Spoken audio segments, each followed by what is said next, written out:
Assalamualaikum. Nah, di depan kita ini sudah ada paketan yang kotaknya itu gede meskipun isinya cuma HP. Jadi terkesan spesial. Ya, memang spesial sih. Karena isinya adalah sebuah HP yang lagi viral, hype banget, yaitu Itel S23 Plus. Sebenarnya paketannya ini udah lama ya nyampenya. Saya beli pas sale tanggal 6 Oktober, cuma baru sekarang mau bukanya. Yang bikin gila HP ini tuh spek layarnya.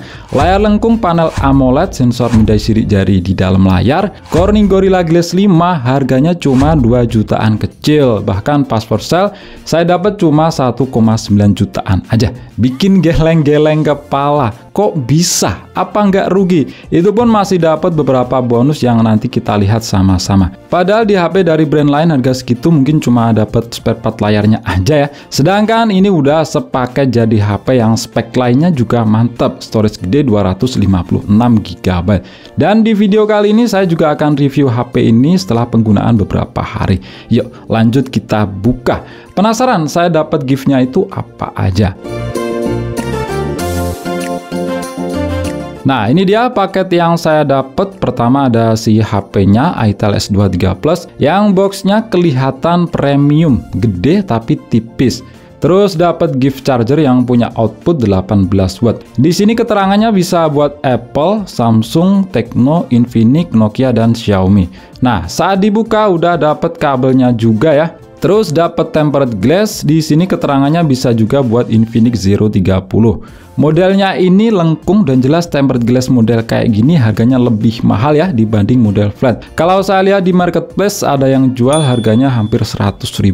Jadi charger plus tempered glassnya ini gift yang diberikan selama persediaan masih ada. Dan terakhir ini gift spesial untuk 600 pembeli pertama. Saya dapatnya open earbuds Itel N75. Kalau beli terpisah itu harganya sekitar 170 ribuan. Pilihan lain dapat power bank dan smartwatch. Tapi itu diberikan secara acak ya. Nah, kalau dihitung-hitung dikurangi beberapa bonusnya ini, harga HP-nya tinggal berapa? Gila sih Itel ini.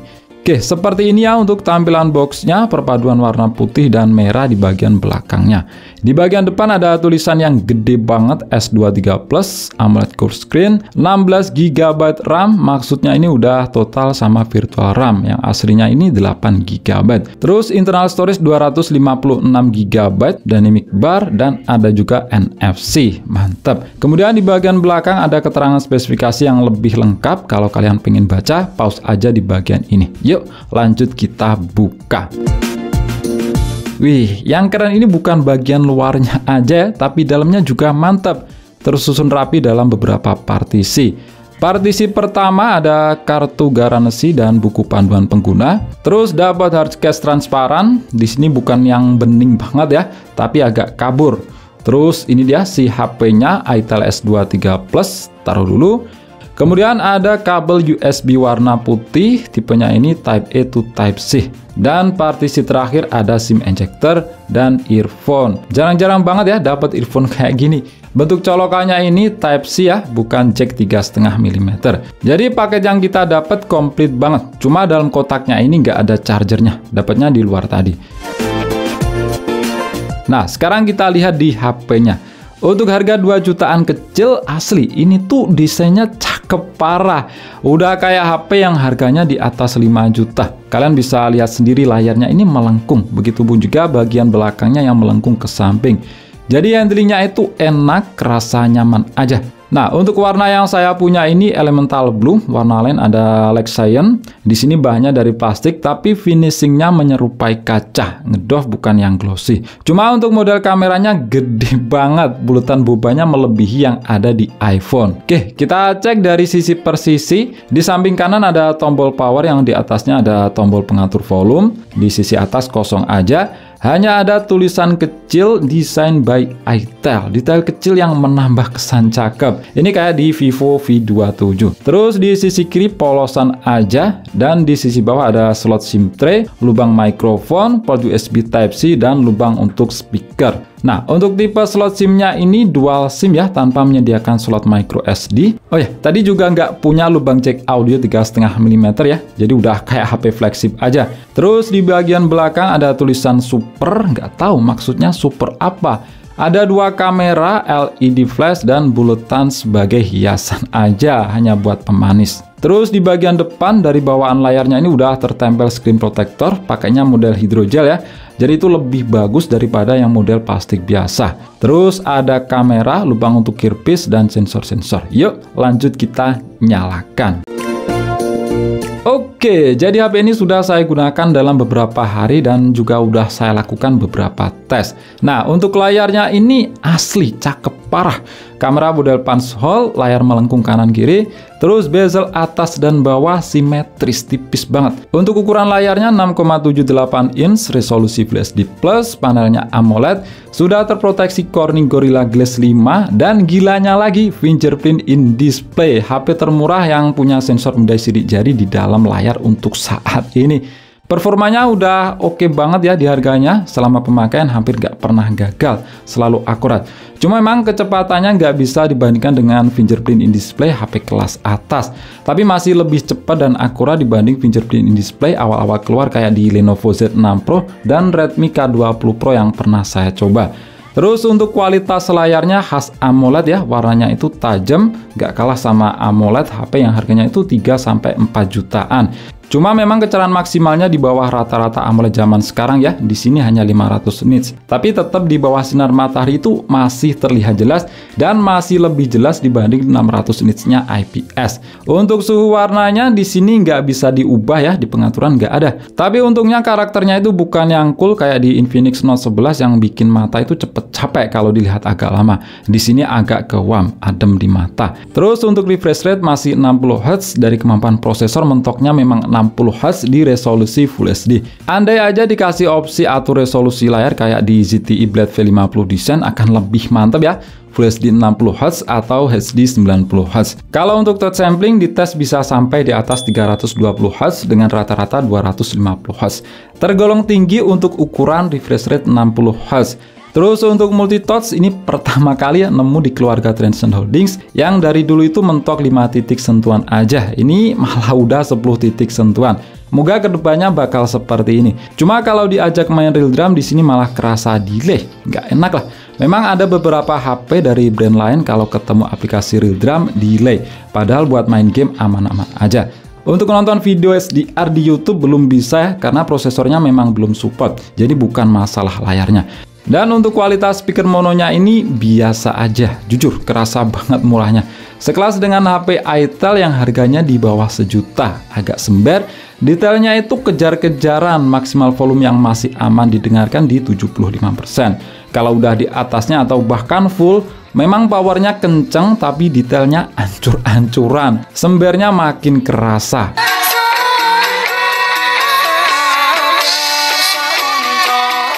Kemudian untuk software, HP ini pakai Itel OS versi 13 dengan versi Android 13. Security Patch Level 5 Agustus 2023. Nah, ini versi terupdate untuk saat ini ya. Pernah sekali dapat updatean berukuran 261 MB. Fitur baru yang ditambahkan adalah Dynamic Bar, udah kayak Dynamic Island di iPhone aja. Cuma untuk saat ini belum bisa untuk notifikasi chat atau sosmed ya. Nggak tahu kedepannya. Hanya buat notif charging, face unlock, dan panggilan. UI-nya jujur makin kesini saya tuh makin suka, kerasa lebih matang, lebih simpel, gak banyak dijejali aplikasi bloatware dan fitur-fitur yang gak begitu penting, jadi lebih ringan. UI-nya memakan sekitar 2,7 GB-an. Fitur dual apps ada dan yang gak ketinggalan fitur yang menurut saya gak penting, yaitu virtual RAM yang di sini nyebutnya Fusion Memory, bisa ditambahkan sampai 8 GB. Fitur Always On Display di sini juga ada, cuma nggak bisa selalu on kayak di HP flagship. Mentok 10 detik aja dan defaultnya seperti itu, nggak bisa diubah. Nah, selama pemakaian enak-enak aja ya, UI-nya stabil, nggak ada iklan. Cuma memang kalau terbiasa pakai refresh rate layar 90 Hz atau ke atas, di sini kurang smooth aja, wajar masih 60 Hz. Kemudian untuk spesifikasi hardware pakai dapur pacu UniSoC T616 octa-core 1,95 GHz, 12 nanometer fabrikasi, GPU Mali G57 MP1, RAM 8 GB dan ROM 256 GB. Uniknya di aplikasi device info HW di sini kebacanya itu vendor MediaTek, tapi modelnya T616. Sejak kapan MediaTek berkolaborasi dengan UniSoC? Jadi ini hanya bug di aplikasi aja ya. Dites di Antutu Benchmark versi 9 dapat skor 268 ribuan dengan rincian skor CPU 72 ribuan dan GPU 39 ribuan. Terus untuk 3D Mark di mode White Lab Stress Test dapat kestabilan yang mantep banget, stabil di 99%. Cuma memang skornya nggak begitu tinggi. Terus untuk storage test dapat di angka 41 ribuan, udah lumayan kenceng. Kalau dilihat dari rincian speed baca dan tulisnya ini kayaknya pakai storage UFS 2.2 ya. Tapi di GSM Arena keterangannya UFS 2.0. Sedangkan di beberapa HP flagship seri lama yang pernah saya coba, speed UFS 2.0 itu nggak beda jauh dengan MMC 5.1, sedikit di atasnya. Terus untuk kelengkapan sensor di sini nggak ada yang disunat ya, magnet dan giro itu ada, mantap, dan gironya pakai hardware. Dilihat dari beberapa benchmark yang didapat, prosesor UniSoC T616 memang bukan yang paling kencang, masih ada yang jauh lebih kencang di harga sekelasnya, yaitu Helio G99. Kelas prosesor ini tuh sekelas dengan MediaTek Helio G88, tapi bukan berarti jelek ya, masih pas dan pantas-pantas aja lah kalau dilihat dari beberapa banyak kelebihan lain. Pengalaman saya dalam beberapa hari pemakaian masih enak ya buat harian standar, multitasking masih lancar-lancar aja. Perpaduan RAM 8GB plus storage bertipe UFS kerasa pengaruh banget. Kalau dibuat ngegame masih ngangkat lah, asal dengan settingan yang menyesuaikan. Contoh aja Mobile Legends, paling cocok settingan smooth high, dapat FPS rata-rata 57 FPS. Sering 60 FPS sih, tapi juga nggak jarang turun di 55 FPS. Overall udah enak, kalian bisa cek sendiri grafik FPS-nya, cukup stabil. Kalau di set di grafis high, dapat FPS rata-rata 54 FPS, dan itu nggak stabil. Dropnya lebih sering. Kalau pas lagi rame, FPS drop kurang lebih 45 FPS. Dan main selama 30 menit, baterainya berkurang 7% menggunakan jaringan WiFi. Standar lah, bukan yang boros juga bukan yang awet. Kemudian untuk game PUBG, settingan yang didapat mentok di balance ultra, kita set di smooth ultra aja. Untuk giro responnya kurang satset ya, sedikit delay, tapi nggak sedelay giro software. Memang pengalaman saya giro hardware di UniSoC nggak serespon giro di Snapdragon ataupun MediaTek. FPS yang didapat rata, tapi ratanya cuma 25 FPS. Harusnya ultra itu 40 FPS, tapi nyatanya FPS mentok di limit di 25 FPS, dan jelas itu nggak enak. Nggak tahu ya, akhir-akhir ini banyak kejadian di HP berprosesor UniSoC lain mengalami kejadian sama kalau ketemu PUBG. Padahal dulu FPS sesuai settingannya, kayak kurang dapat support dari PUBG.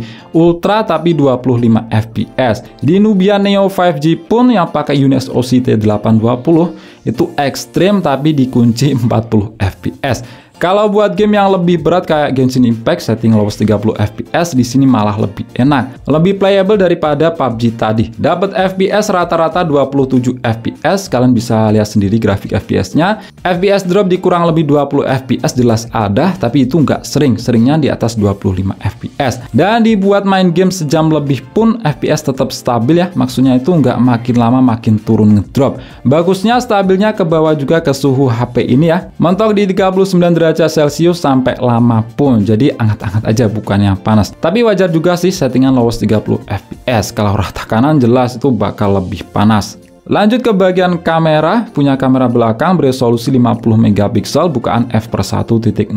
Dan satunya lagi, anggap aja ini hiasan ya, karena di itel-nya sendiri spek kamera belakangnya itu cuma ditulis satu aja. Kalau di GSM Arena keterangannya cuma resolusi 0,08 megapiksel gitu aja. Gila, itu kecil banget. Padahal selama hidup saya pegang HP berkamera, resolusi paling kecil yang pernah saya temui itu 0,1 megapiksel atau CIF kayak di HP Nokia dan Sony Ericsson jadul. Sedangkan di sini 0,08 megapiksel. Tapi ya lupakan lah ya, karena itel sendiri nggak nulis spek kamera tambahan ini.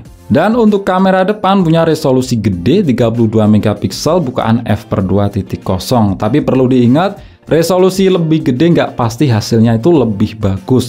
Untuk menu-menu kameranya standar aja, di sini cuma pengen lihat di mode Pro atau manualnya. Shutter speednya itu mentok cuma 1/6 detik aja, nggak sampai sedetik. Manual fokus masih ada. Oke, seperti ini untuk hasil perekaman video dari kamera belakang itel S23 Plus. Ini di resolusi maksimalnya, yaitu Full HD 30 fps. Dan mantapnya, di sini ada yang namanya stabilisasi atau AIS. Jadi dibuat jalan itu lebih stabil, lebih bisa meredam goncangan. Kalau untuk karakter warna, ini menurut saya bagus ya dibanding HP lain yang menggunakan prosesor sama UniSoC. Biasanya itu karakternya agak gelap, terus juga detailnya kurang.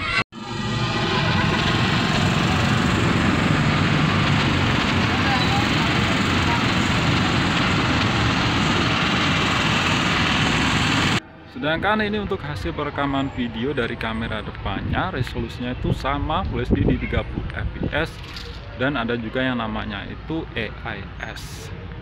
Kalau untuk kualitas gambarnya menurut kalian gimana? Silahkan kalian tambahkan di kolom komentar.